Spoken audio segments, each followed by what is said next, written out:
Muchas gracias, Laura. Eh, Gracias a ti. eh, como bien ha dicho Laura antes, hoy vamos a hablar en este webinar sobre la prevención de caídas, sobre estrategias en prevención de caídas. Vamos a hacer con una especial atención, o el foco lo vamos a centrar en el ejercicio físico, en programas de ejercicio físico y en especial, como luego veremos, en programas de nuevas tendencias o actuales que tienen en esta población mayor, tienen una un mayor predicamento. Antes de empezar, me gustaría agradecer a la EMAS la oportunidad de participar en esta serie de webinars en español. Creo que es una gran iniciativa y que eh, de- debería continuarse durante muchos años.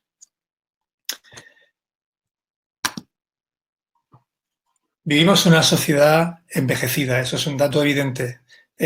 Se calcula que hay más de 900 millones de personas mayores de 60 años en la población mundial.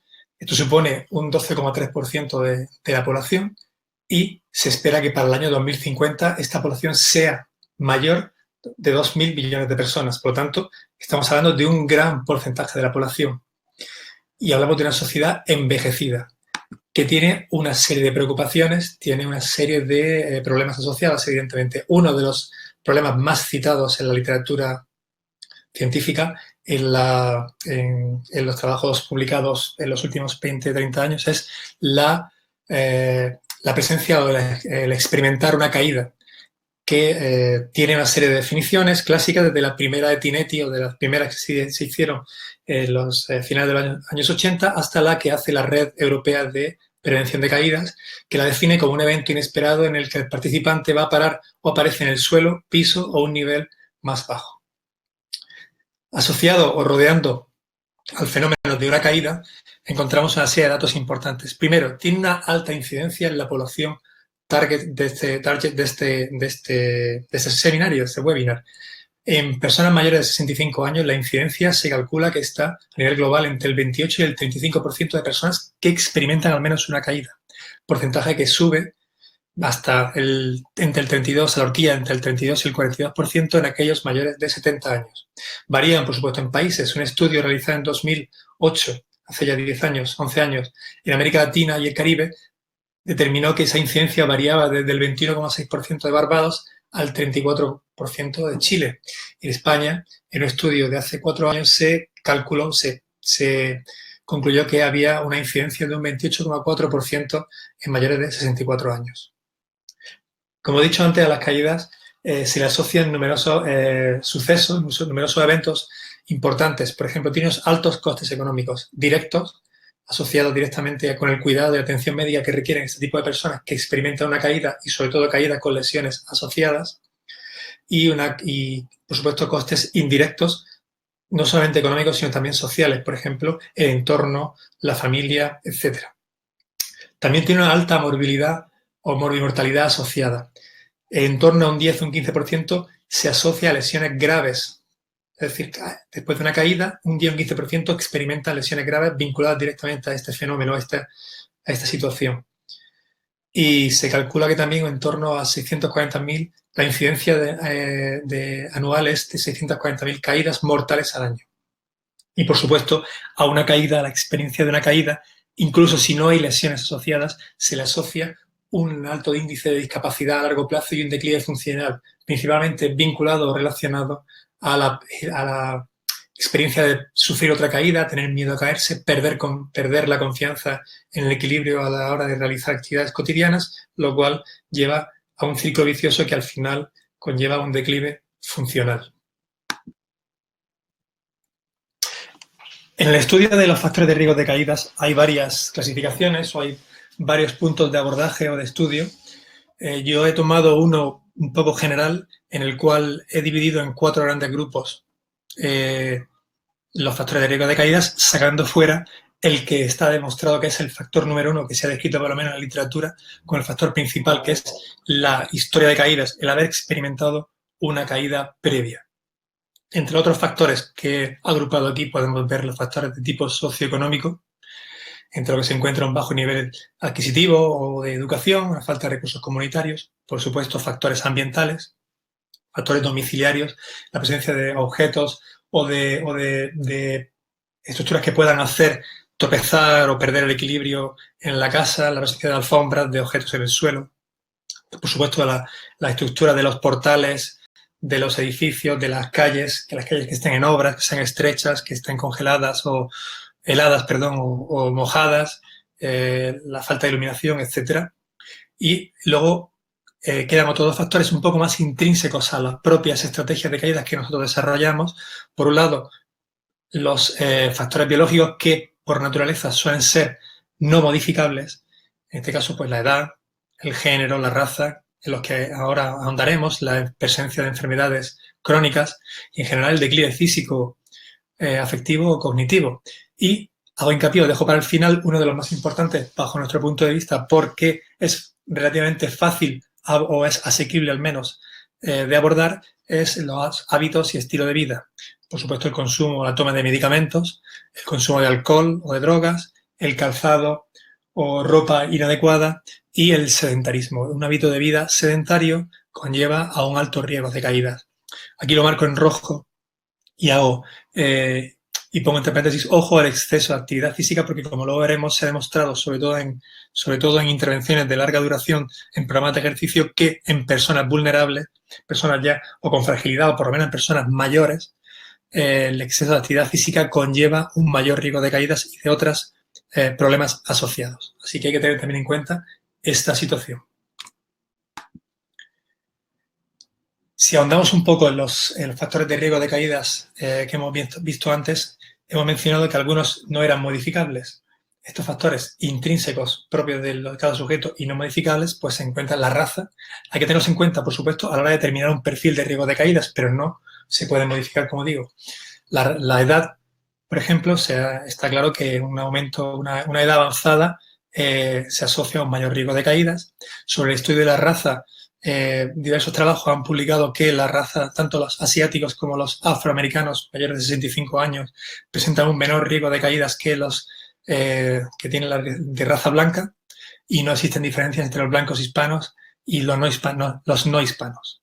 Respecto al género, aunque tradicionalmente se ha hablado de que la mujer está en un mayor o tiene un mayor riesgo de caídas, los resultados en algunos estudios son contradictorios. Por ejemplo, en pacientes institucionalizados se ha visto que el mayor riesgo se encuentra en los hombres. Un estudio realizado en el Reino Unido en el año 2016 mostró que, tomando como referencia la historia de caídas, es decir, el haber experimentado alguna caída en el pasado, se asocia a diferentes factores en hombres y en mujeres. Por ejemplo, en hombres se asocia a un dolor severo, a depresión en alto grado, alteraciones o problemas a la hora de mantener el equilibrio, la presencia de alguna enfermedad crónica, y la edad, aunque no es un dato muy importante en comparación con los restos de factores. Sin embargo, en mujeres, igualmente el dolor severo, pero la presencia de más de dos o más enfermedades, la incontinencia urinaria y la fragilidad son los factores de riesgo más asociados a esa historia positiva de caídas previas.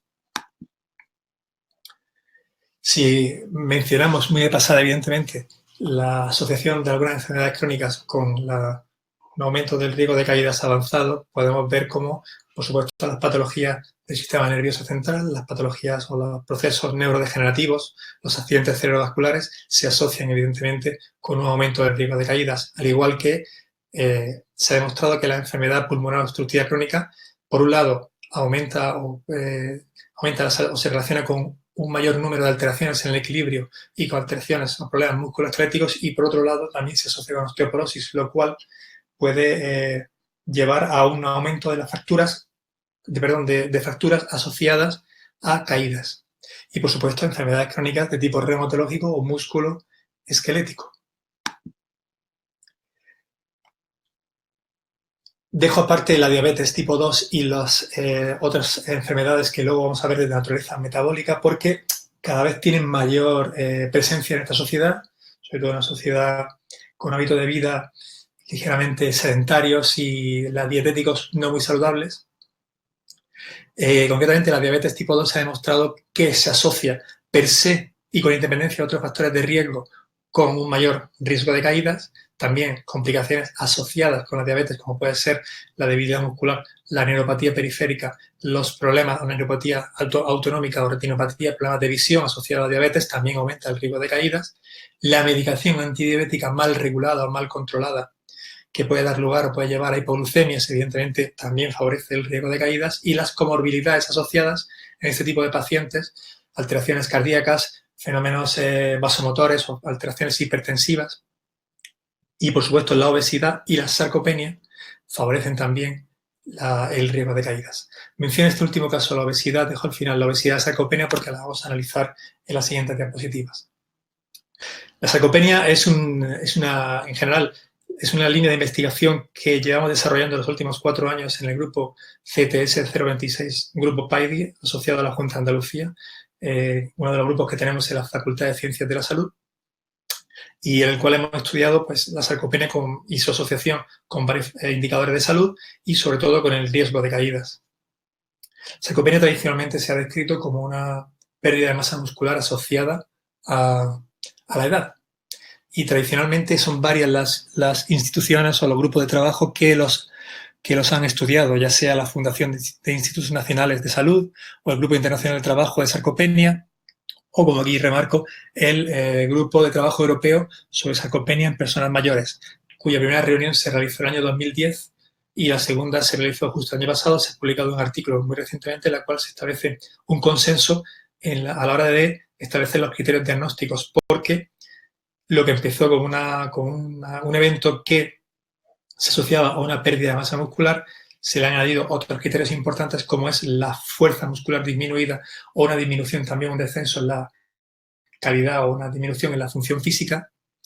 Y incluso en este último criterio, en esta última reunión del Grupo Europeo de Trabajo, se ha pasado a la masa muscular, digamos, a un segundo escalón diagnóstico, y la fuerza muscular pasa a un primer escalón. De manera que una presencia de fuerza muscular baja se asocia en exclusiva se diagnostica como probable sarcopenia, como la posibilidad evidente de tener sarcopenia, si a esta fuerza muscular baja se le adiciona el segundo criterio, una cantidad o calidad muscular baja, nos encontraremos un diagnóstico confirmado de sarcopenia. Y si se le añade un tercer criterio, el tercer criterio con una disminución de la función física evaluada luego veremos con una serie de pruebas como el Short Performance Battery Test o el Time Tap and Go Test, por ejemplo, que hablan de la velocidad de la marcha o evalúan la movilidad.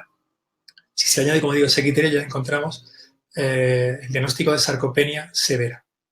Un reciente metaanálisis basado en estudios transversales y prospectivos concluyó que hay una relación positiva entre la sarcopenia, entre las caídas y las fracturas, independientemente de criterios diagnósticos, de los puntos de corte que se han tomado, de los medios de las herramientas empleadas y también independientemente del género y el tipo de población. Y se concluyó también que esta asociación es mayor cuando se adicionan los criterios que se han ido incorporando a lo largo de estos años. Es decir, cuando se adiciona el criterio de la fuerza muscular baja y de la función física baja, esta asociación con el riesgo de caídas es evidentemente mayor. Antes cuando hablamos de la diabetes, mencionamos también una de las comorbilidades asociadas es la presencia de obesidad. Evidentemente, la obesidad y la sarcopenia tienen una relación muy estrecha. Aquí podemos ver el pequeño círculo, o el círculo que forma un pequeño círculo vicioso que forman entre ellos. Si partimos, por ejemplo, de la obesidad, se asocia la obesidad con una infiltración en la grasa, una infiltración intramuscular de grasa, y además se asocia con un patrón o un ambiente proinflamatorio en el cual se produce la liberación de citoquinas, por ejemplo, con la interleuquina 6 o también la leptina, arcistina, factor de necrosis tumoral alfa. Esto lleva asociado a una resistencia a la insulina, recuerdo a la diabetes, también una disminución en la masa muscular y la fuerza muscular, que nos lleva a la sarcopenia. La sarcopenia, tal y como lo hemos visto antes, se asocia con fatiga muscular, con discapacidad y con baja movilidad y nivel de actividad física, con vida sedentaria, y esto conlleva un aumento de la obesidad, cerrando, como digo, este círculo.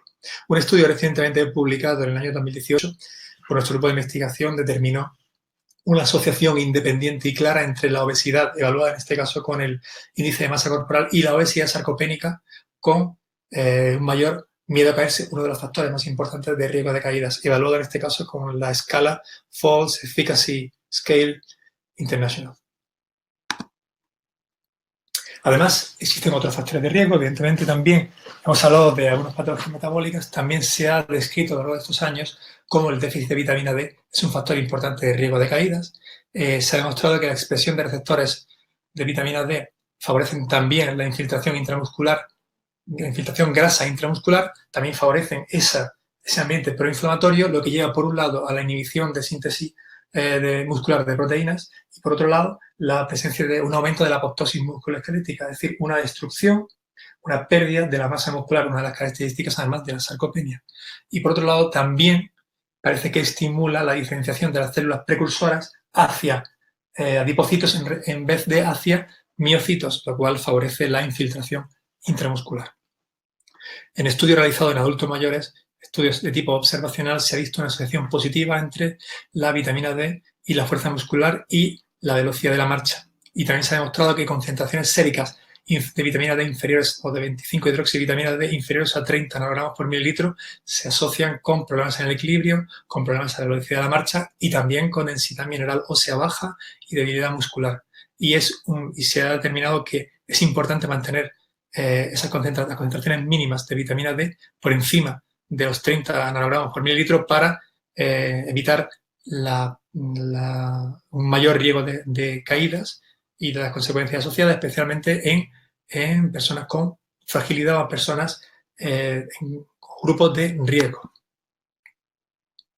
También la menopausia es otro factor de riesgo de caídas por algunos de los problemas que hemos descrito antes. Además, la menopausia, sobre todo en los primeros años tras la instauración de la menopausia, se produce una redistribución del patrón de grasa corporal, de la grasa periférica, se produce un aumento de la obesidad abdominal, de la obesidad, incluso de la obesidad también perivisceral, que tiene un alto componente inflamatorio, y esto se ha demostrado que se asocia con alteraciones del equilibrio y de la marcha, al igual que el propio déficit estrogénico. De hecho, hay trabajos que han demostrado una mejoría en el equilibrio dinámico y estático tras el tratamiento hormonal de reemplazo. Y la osteoporosis se asocia también con alteraciones del equilibrio y de la marcha, por ejemplo, las deformidades en el raquis, por ejemplo, una hipercifosis asociada con fracturas vertebrales propias de la osteoporosis, pues producen esas alteraciones del equilibrio, por ejemplo, y por supuesto la osteoporosis, por otro lado, se asocia con un mayor riesgo de fracturas, con un mayor riesgo de mortalidad, con una menor independencia al caminar y a la hora de realizar actividades de la vida diaria, básicas de la vida diaria, lo que repercute en una peor calidad de vida, y también se asocia con un mayor riesgo de institucionalización prematura. Para acabar con los factores de riesgo de caídas, lo he dejado al final porque es quizás una de las variables o de las variables que más hemos estudiado en nuestro grupo de trabajo. Dentro de factores intrínsecos modificables encontramos por un lado el equilibrio, ya sea equilibrio estático, aquel que permite mantener el centro de gravedad dentro de los límites de la base de sustentación, o el equilibrio dinámico, aquel que te permite, o aquellos movimientos que permiten volver a colocar el centro de gravedad dentro de la base de sustentación tras un desplazamiento, tras un movimiento, tras cualquier evento que hace que pierda momentáneamente el equilibrio estático. También es importante la evaluación del miedo a caerse, íntimamente relacionado con la presencia de una caída previa, pero no siempre se tiene miedo a caer cuando se ha experimentado una caída previa. Hay muchos factores que también influyen en el miedo a caer y, por supuesto, la confianza en el equilibrio a la hora de realizar actividades cotidianas también es un factor de riesgo muy importante asociado a las caídas. Bien, después de mencionar algunos factores de riesgo, vamos a pasar a hablar de algunas de las intervenciones para la prevención de caídas, sobre todo basadas en el ejercicio físico programado. Antes de empezar a detallarlas, me gustaría hacer un pequeño desglose de algunos de los criterios, algunos de los parámetros descritos por la Red Europea de Prevención de Caídas, por ejemplo. Hablan de los diferentes tipos de intervenciones que se presentan en el abordaje de la prevención de caídas. En este caso vemos ejercicios, que va a ser el objetivo del resto de la presentación. También, por supuesto, medicaciones, vitaminas D, antidiabéticos, antihipertensivos, cirugías, en el caso de déficits visuales, pues cirugía de miopía o cataratas o problemas de retina. También tratamiento de la incontinencia urinaria, tratamientos nutricionales, psicológicos o también del entorno social o ambiental. También la red europea hace la distinción entre tres tipos de estrategias a la hora de abordar la prevención de caídas. Por un lado tenemos una estrategia única en la cual se elige un tipo de intervención, ya sea ejercicios supervisados o no supervisados, o otro tipo de intervención destinada a solventar o a corregir o a tener en cuenta los riesgos, los peligros del hogar, adaptar el hogar a las mejores condiciones para evitar una caída, también estudio del calzado, estudio de la pisada, evaluación cardiovascular, etcétera. Por otro lado, tenemos evaluaciones múltiples, una intervención de tipo múltiple, una estrategia múltiple en la cual, o multicomponentes, se realizan dos o más intervenciones y, al igual que en el caso anterior, todos los pacientes se pueden combinar las intervenciones que hemos visto antes, únicas, y todos los pacientes reciben siempre el mismo tipo de intervención. Y por último tenemos la estrategia de tipo multifactorial, en la cual se realizan dos o más intervenciones de dos o más componentes, pero ajustadas, personalizadas a un estudio previo de factores de riesgo de caídas. En este caso, a diferencia de otros casos anteriores, no todos los pacientes reciben el mismo tipo de intervención. Y finalmente, en esta parte de desglose de lo descrito por la Red Europea de Prevención de Caídas, hablamos muy rápidamente de los tipos de intervenciones basadas en programas de ejercicio físico. Tenemos una intervención basada en la marcha, en el estudio de la marcha, en el equilibrio y el entrenamiento funcional. Es, con diferencia, el más empleado en todos los estudios que se han publicado y así lo recogen revisiones sistemáticas y metaanálisis en todos los estudios destinados a la prevención de caídas y en el estudio de factores de riesgo de caídas. Por ejemplo, estudio de la marcha, corrección de la marcha, se le piden ejercicios en los cuales caminen de puntillas sobre talones, caminen de un lado a otro, hacia adelante, hacia atrás, estudio de equilibrio dinámico, con sentadilla, elevaciones de talones, también ejercicios de tipo vestibular que pueden ser domiciliarios como el Cawthorne y Cooksey para personas, por ejemplo, que tienen alteraciones vestibulares, periféricas principalmente, o entrenamiento funcional simulando la realización de actividades específicas asociadas a las que se hacen en la vida cotidiana, en actividades que se hacen de manera habitual. Tenemos, por otro lado, ejercicios de fuerza, resistencia y potencia, típico entrenamiento con pesas, con poleas inerciales o, por ejemplo, con el empleo también de bandas elásticas, que es un implemento que se emplea bastante, que tiene buena aceptación entre personas mayores. Ejercicios de flexibilidad, sobre todo estiramientos, sobre todo después de intervenciones quirúrgicas, para aumentar el rango de movilidad articular específico de una región o de varias regiones.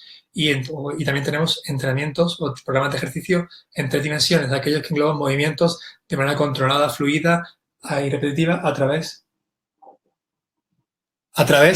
de los tres planos o dimensiones espaciales.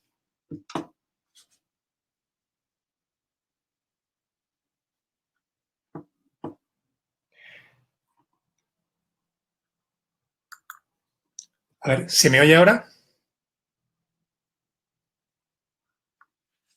¿No se oye nada? ¿Se me oye ahora? Laura, ¿se me oye ahora?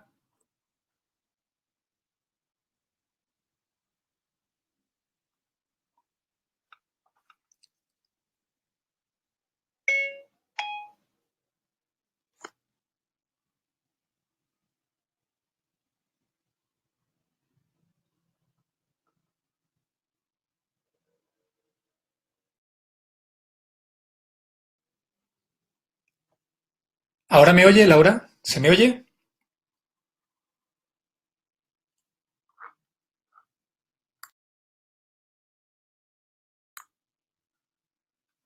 ¿Ahora? ¿Quizás? Bien.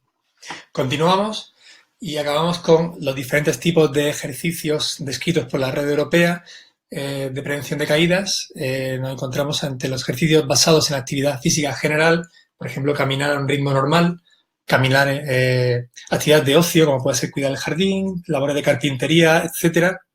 Y finalmente, ejercicios de tipo aeróbico, cuyos objetivos son el acondicionamiento cardiovascular, el aumento de la frecuencia cardíaca y el retorno venoso. Por ejemplo, típicos entrenamientos en bicicleta estática, con ciclo ergómetro,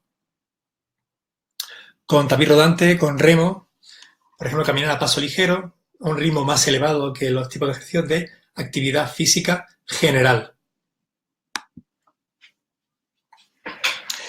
Bien, una vez descritos estos criterios y estos apartados sobre los tipos de ejercicios y sobre las diferentes estrategias, vamos a analizar los resultados de las principales intervenciones basadas en programas de ejercicios. Sobre todo, vamos a hacer hincapié a aquellos tipos de ejercicio que ponemos en práctica en nuestro grupo de investigación.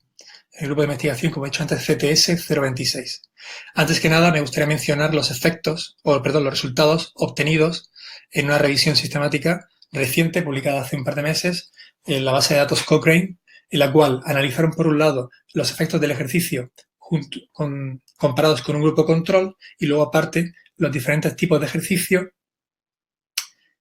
comparando las diferentes modalidades de ejercicio. Por un lado, se ha demostrado que el ejercicio, y eso va a ser una máxima a lo largo de todas las diapositivas que vamos a ver aquí al final, el ejercicio disminuye la tasa de caídas. En este caso, concluyeron que en un 23% y que el número de personas que sufren una caída o más disminuía en un 15%. Si analizamos los diferentes tipos de ejercicio comparados con el grupo control, vemos que el ejercicio de tipo funcional y de equilibrio, la tasa de caídas disminuye en un 24% y el número de personas que sufren una caída o más disminuye en un 13%. Cuando el programa de ejercicios era múltiple, es decir, más de una intervención, aumentaba ese descenso en la tasa de caídas hasta en un 34% y el número de personas que sufrían una caída o más disminuye en un 22%. Es decir, los programas múltiples mejoran los resultados de los programas individuales, los programas simples. El programa de Tai Chi, que luego veremos que además es de las pocas intervenciones que han realizado también estudios con programas de duración larga, de hasta un año, vimos que también se vio en esta revisión sistemática que se disminuye la tasa de caídas en un 19% y el número de personas que sufren más de una caída en un 20%. No encontraron efectos concluyentes respecto a ejercicios de resistencia, danza o caminar, y no se incluyeron o no encontraron ensayos clínicos aleatorizados sobre ejercicios de flexibilidad o de resistencia de tipo aeróbico. Si analizamos algunos de estos ejercicios individualmente, sobre todo, como digo, ejercicios que consideramos que tienden a ser del gusto o favorecer la adherencia de los participantes a este programa, por ejemplo, analizamos el ejercicio de resistencia con bandas elásticas, que, como he dicho antes, son uno de los implementos más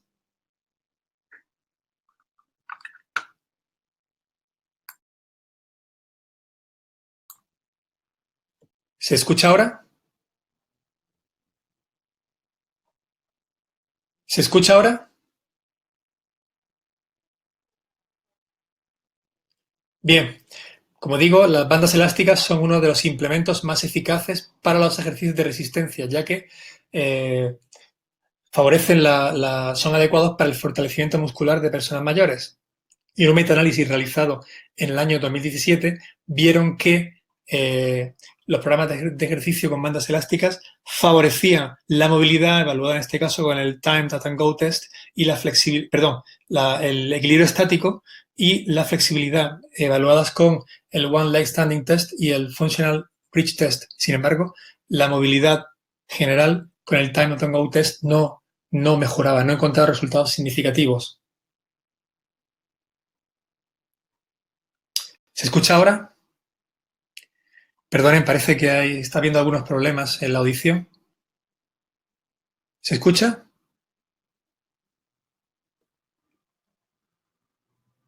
Bien, perfecto. Parece que sí se oye. Siguiendo con los tipos diferentes de ejercicios, también dentro de la línea de investigación de nuestro grupo, hace 5 años desarrollamos un tipo de ejercicio de propiocepción orientado a adultos, hombres y mujeres de más de 65 años, en los cuales se hacía un entrenamiento de propiocepción utilizando barras paralelas, Swiss balls o BOSU, ¿de acuerdo? Y y se demostró que existía una mejoría, encontramos una mejoría en el control postural, tanto en los desplazamientos mediolaterales y anteroposteriores con los ojos abiertos y cerrados, y también en el equilibrio evaluado con las pruebas de Tinetti y de Berg. Por lo tanto, vimos también que los ejercicios de propiocepción mejoran o disminuyen el riesgo de caídas. Respecto al Tai Chi, también dentro de nuestro grupo de investigación, hace 2 años se realizó un metaanálisis en el cual, comparando el Tai Chi con otras intervenciones, se vio que se disminuía el riesgo de caídas en un 43% a corto plazo, menos de 12 meses, y un 13% a largo plazo. Y el riesgo de caídas con lesiones, el término conocido en inglés como injurious falls, disminuye en un 50% a corto plazo y un 28% a largo plazo, aunque en este último dato la evidencia era de muy baja calidad. Lo que parece demostrar o recalcar este metaanálisis es que los efectos a corto plazo son mejores que los efectos a largo plazo. Y esto nos unirá o entroncará con una diapositiva que tenemos más adelante sobre las intervenciones de larga o de corta duración. Siguiendo con las disciplinas relativamente novedosas y relativamente actuales de incorporación que engloban la, como digo, disciplina cuerpo-mente, que unen cuerpo-mente, el yoga también ha demostrado tener beneficios no solo a nivel de riesgo de caída, sino también en otros factores o indicadores de salud como es la depresión, la vitalidad, la calidad del sueño, etc. Ya sea comparado en trabajos comparados con controles inactivos o con controles activos. En este caso, cuando se compara con controles que realizan actividad física más o menos programada, se ven menos mejorías significativas que cuando los controles son inactivos. Otra técnica de relativa novedad es la técnica Pilates. Los ejercicios basados en el método Pilates. Nosotros hemos realizado una intervención o un ensayo clínico hace 1 año y medio, 2 años, en el cual hemos estudiado los efectos de un programa de pilates de suelo con implementos como pueden ser las pelotas de pilates, el aro mágico o las propias bandas elásticas, y demostramos que se producía tras solamente 12 semanas de ejercicio a 12 sesiones, a 2 sesiones semanales, es decir, 24 sesiones en total, ya encontramos mejorías, eso sí, como el resto de los estudios analizados, mejorías a corto plazo, en este caso en factores de riesgo tan importantes, de caídas tan importantes como el miedo a caerse, como la confianza en el equilibrio y como la estabilometría, concretamente sobre la velocidad y sobre los desplazamientos medio laterales. Pero otro detalle importante que nos llamó la atención y que es importante porque lo mencionaremos también al final de este seminario es que la adherencia fue muy alta. Prácticamente, bueno, todas las participantes completaron 22 sesiones de 24, es decir, más del 91,6%, y nadie perdió más de 2 sesiones seguidas. La adherencia fue máxima. Es muy importante la adherencia al tratamiento, la adherencia al programa de ejercicios, porque se ha demostrado, y luego lo veremos, que la falta de adherencia o el aumento del número de abandonos compromete seriamente el tamaño del efecto y compromete los beneficios de este tipo de ejercicios o de cualquier intervención sobre el objetivo, sobre los factores de riesgo de caídas. Siguiendo con Pilates, se realizó el año pasado un metaanálisis en el que se comparaba Pilates solamente con personas o con un grupo de personas que realizaban actividades básicas de la vida diaria o Pilates comparado con otro tipo de entrenamiento orientado al equilibrio, ya sea propioceptivo, ya sea estiramiento, ya sea yoga. Cuando se comparaba con un grupo control de actividades de la vida cotidiana, encontramos mejorías importantes respecto al equilibrio estático, al equilibrio global y moderadas respecto al equilibrio dinámico y a la movilidad. Cuando se comparaba con otro tipo de ejercicio orientado al equilibrio, las mejorías en el equilibrio global parecían ser más importantes y respecto al equilibrio dinámico y la movilidad no hubo diferencias. Por otro lado, cuando se analizaron, en vez de factores de riesgo de caídas, se analizaron las caídas, la incidencia de caídas, se demostró que no se vio que no hubo resultados significativos al respecto. Es decir, que Pilates por ahora no tiene un resultado significativo, solo la disminución en la tasa de caídas. Posiblemente deberían hacerse estudios de mejor calidad, estudios más homogéneos, en los cuales de mayor calidad metodológica para encontrar estos resultados. Hasta ahora, como he dicho, hemos analizado estudios o programas de ejercicio basados en intervenciones que duraban entre 12 y 24 semanas, algunas menos, algunas más quizás, pero la media entre 12 y 24 semanas. Son consideradas intervenciones de corta duración. Cuando se consideran intervenciones de larga duración, en el menor de los casos de los artículos publicados, se publicó un metaanálisis específico sobre este tipo de intervenciones en el año 2018, en el que se vio, por un lado, que los resultados, evidentemente, eran mejores que los de corta duración, disminuían en un 29% el riesgo de caídas con lesiones, el riesgo de injurious falls, pero por otro lado vemos que hay un compromiso en la adherencia, es decir, que la adherencia media era del 65%, 45%, un 35% de las participantes no acababan el programa de ejercicios. Eso es lógico teniendo en cuenta esa larga duración y todas las eventualidades que pueden suceder durante ese periodo de tiempo, desde compromisos, desde accidentes, desde viajes, etcétera, etcétera. Pero también es importante recalcar que hay que hacer la intervención, hacerla atractiva, para que los participantes no pierdan en ningún momento la motivación, no solamente dejen de asistir, sino que le realicen con la mayor de las motivaciones.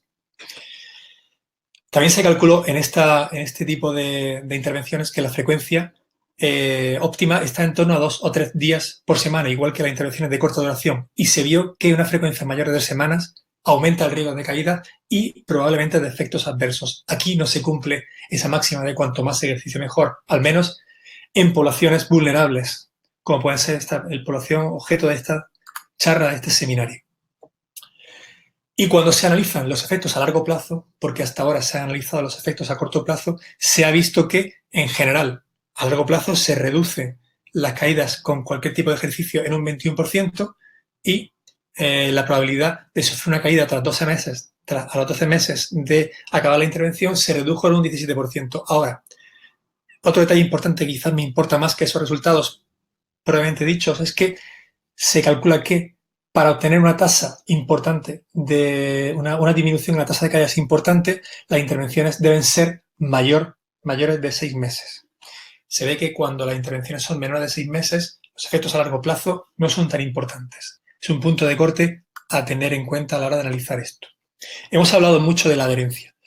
Hemos hablado de que una pobre adherencia al programa de ejercicio puede comprometer la efectividad de esta intervención. Y además, hay que ver que hay diversos factores que influyen en esta adherencia. Por un lado, de tipo individual y por otro lado, de tipo diseño del programa de ejercicios, asociados al programa de ejercicios, que es donde nosotros podemos intervenir más.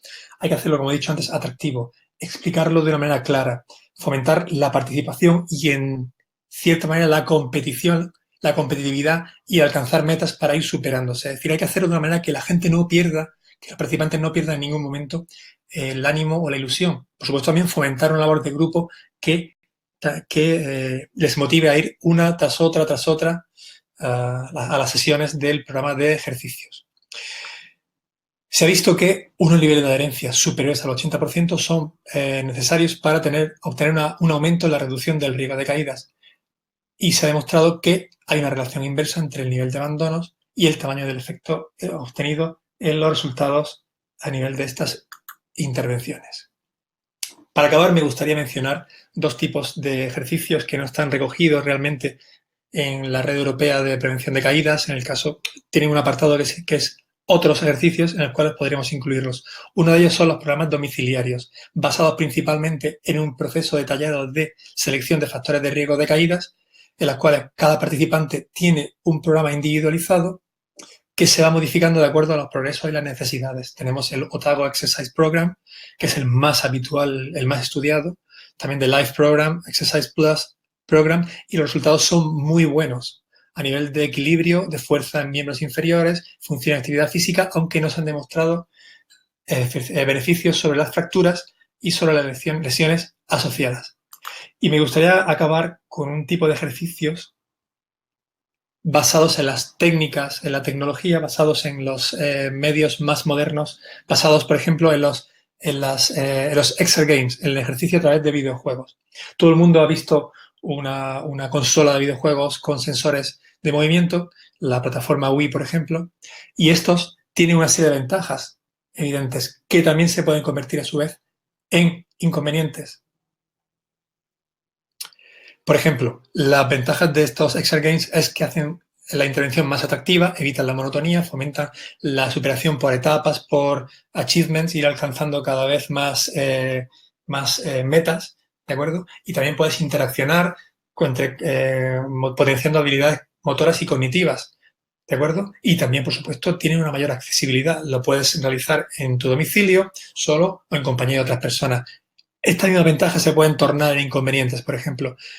Lo atractivo de un programa de ejercicios de este tipo también se convierte en obstáculo a superar por personas no habituadas a este tipo de técnicas, a este tipo de diseños.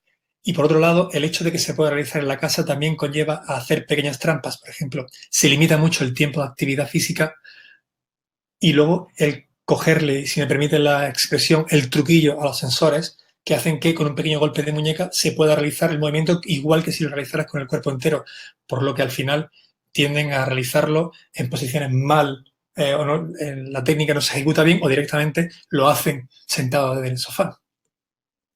Aún así, los estudios realizados sobre los exergames en algunas revisiones sistemáticas se ha visto que comparado con un grupo control, mejoraban el ejercicio, mejoraban el equilibrio postural, la marcha, la fuerza muscular y también otros indicadores como la calidad de vida o mejorías a nivel cognitivo. Sin embargo, cuando se compara con los programas de ejercicio tradicional, en algunos casos han encontrado mejorías y en otros no. Evidentemente hay que seguir indagando al respecto y ver cómo evolucionan este tipo de técnicas o de programas de ejercicios.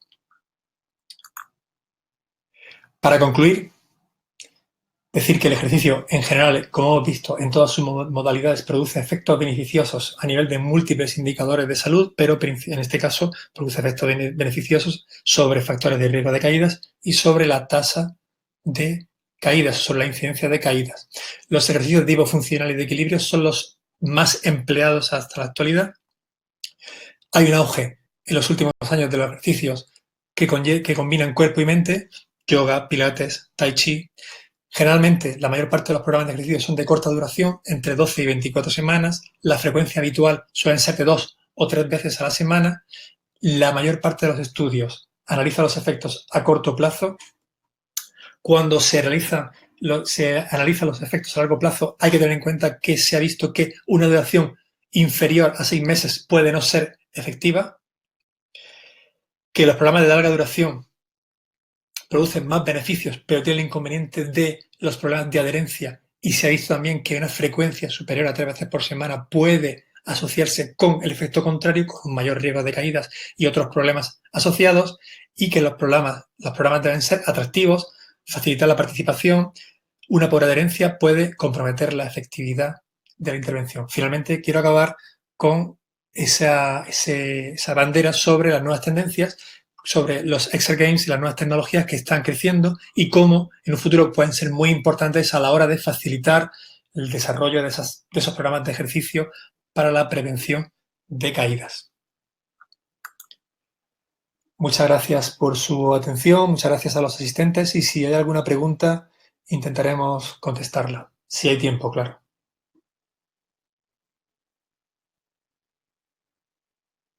Sí, tiempo sí hay. Muchísimas gracias por la presentación y si alguien tiene alguna pregunta, le dan no sé si puede ver la ventana de chat Sí, estoy ahora viendo mismo, el chat. que le están dando las gracias por su presentación.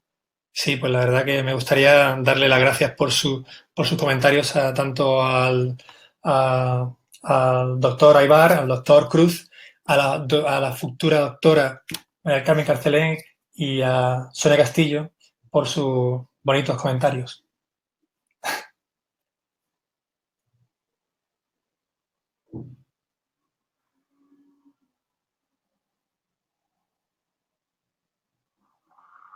No sé si hay alguna pregunta o...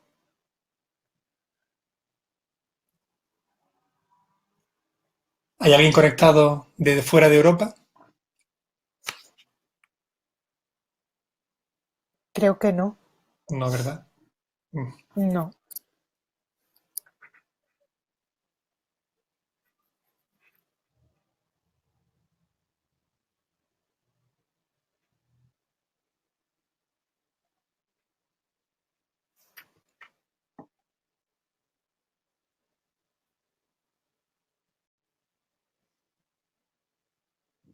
Pues parece que no hay preguntas. Bueno, pues ¿Ha quedado todo muy claro? eso parece, por lo menos por Sí, ahora. sí. Muy bien, Pues pues muchas gracias por su presentación, doctor Fidel, gracias a usted. y a los demás asistentes por intervenir también en la sesión de hoy. Así que si quiere, damos por finalizada la sesión. Perfecto. Muchísimas gracias, doctor Fidel. A usted. Adiós. Hasta luego. Adiós.